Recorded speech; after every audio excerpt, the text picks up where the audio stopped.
Bonjour tout le monde. Étant originaire d'un petit village au Liban, quand les villageois ont entendu que j'allais faire un doctorat, ils étaient choqués. Pourquoi va-t-il changer de métier? Il était supposé devenir un ingénieur et maintenant il va soigner des patients? Au début, j'ai trouvé cette idée rigolote. Mais après 4 mois passés à lire des articles, j'ai compris que j'allais vraiment devenir un médecin. Oui, un médecin, mais avec des patients un peu spéciaux.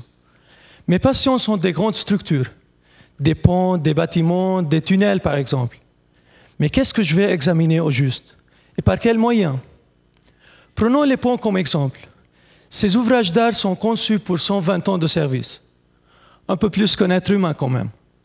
Actuellement, la plupart des ponts en Europe sont âgés de 50 à 60 ans. Et tout comme une personne âgée, le passage de temps se fait ressentir par des rides qui y sont visibles. Ces rides prennent la forme des fissures et forment le sujet principal de ma thèse. Par ailleurs, tout comme un médecin a toujours besoin d'examiner ses patients avec des équipements uniques, je vais examiner les miens avec une nouvelle technologie. Quand vous entendez fibre optique, j'imagine que vous pensez le plus souvent à l'Internet. Or, ces fibres, initialement d'épaisseur d'un cheveu humain, vont m'aider à mesurer la contrainte tout au long de mes structures, et avec des intervalles de tout juste 1 cm. C'est comme la mesure des signes vitaux d'un patient d'une façon continue pour voir si la pression artérielle est trop élevée.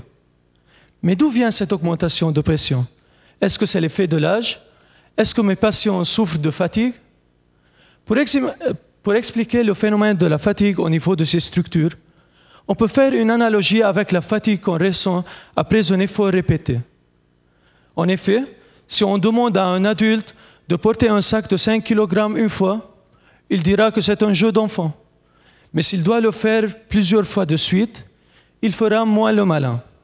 Et de la même façon, le pont ne ressent pas le passage d'un camion, mais le passage à répétition de millions de camions a des conséquences importantes. Donc après avoir prouvé l'efficacité de ce nouveau moyen de mesure à étudier la fissuration dans mes structures, l'étape finale de ma thèse est de relier l'apparition des fissures au phénomène de la fatigue. Donc, est-ce que ces fissures sont vraiment dues à la fatigue dans le corps de mes patients après plusieurs dizaines d'années à faire leur besogne? Est-ce que je vais finalement trouver les symptômes de ce phénomène restés mystérieux jusqu'à aujourd'hui? On verra dans 3 ans. Merci.